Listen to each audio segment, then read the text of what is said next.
Jim, our next question sent via the Cult of Cornette Facebook group from Bruce Siskey from San Francisco. Bruce Siskey? Now here's Bruce Siskey's question. It feels like another babyface run for Roman Reigns is inevitable. How do you think we eventually get there, and how long will it take? Ooh, boy, howdy. Normally one would say, well, perhaps Solo gets too big for his britches, and it still might be that way. But I'm thinking for Roman to switch babyface it would be such an earth-shaking, needle-moving event that Solo is unproven as a top main event single guy, and we don't really know whether he can talk. And one would think that it would be, I'm not even saying because to turn babyface, then Cody's a babyface, but it would be a single name on the level of a Cody Rhodes or even a Seth Rollins or a Gunther or a Brock Lesnar or somebody who is established and has a track record as a single guy in the main events, wearing a belt, can cut a promo, that type of individual. And, that's usually when you would have the tag team of Gino Hernandez and Chris Adams.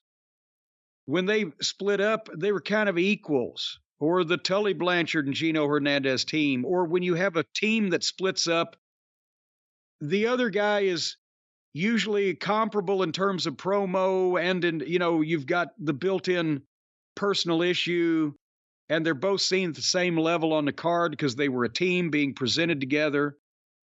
With Solo, there's still do you see what I'm saying, Brian? There's still a discrepancy. Would that be a money-drawing singles program, when one guy is being elevated to that extent? No, but I think right now, the way things have currently been done, nothing against Solo, because I think he's been great in his role, and I believe him in his role, and he's been good, right. But he's new, and it would be more akin to Roddy Piper having a match with Bob Orton Jr. when he returns as a babyface and Orton's now aligned with Adonis than it would be the match versus Adonis. Right. There you go. And that still wasn't disrespectful to Bob Orton Jr., but it was the presentation. Yeah. It was the way that everybody was being presented. That's right. So it's, it's going to happen. It has to happen. But they don't need to just say, oh, we want to turn him babyface now. Who can we put him with? That doesn't need to happen. It needs to be obvious to everybody, here's the fucking guy. But on that topic, John Cena never turned heel ever again after he turned babyface. Is there something to be said that Roman Reigns is so good as a heel that you shouldn't ever turn him babyface again? Well, no. Cena never turned heel because of the merchandise sales. Right, and the Make-A-Wish stuff. Right, and the Make-A-Wish.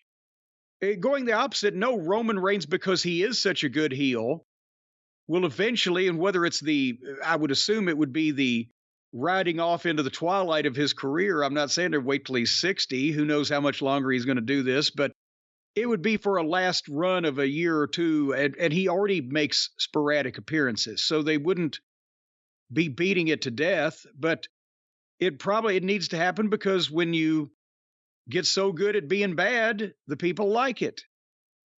And Roddy Piper, Steve Austin, Jerry Lawler, it's through territories and history. It's going to happen.